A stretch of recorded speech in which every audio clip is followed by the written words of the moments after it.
Welcome back to another technical deep dive here in the debug zone. Today, we're tackling a big question and breaking it down with insights from other users. Hopefully, this clears up some misconceptions and helps you get the answer you need. So buckle up, stay a little curious, and let's jump right in.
And that's a wrap.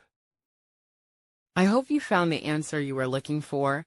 If you did, take a second to hit that subscribe button. It really helps out. And let me know in the comments which solution worked best for you. See you next time in the debug zone.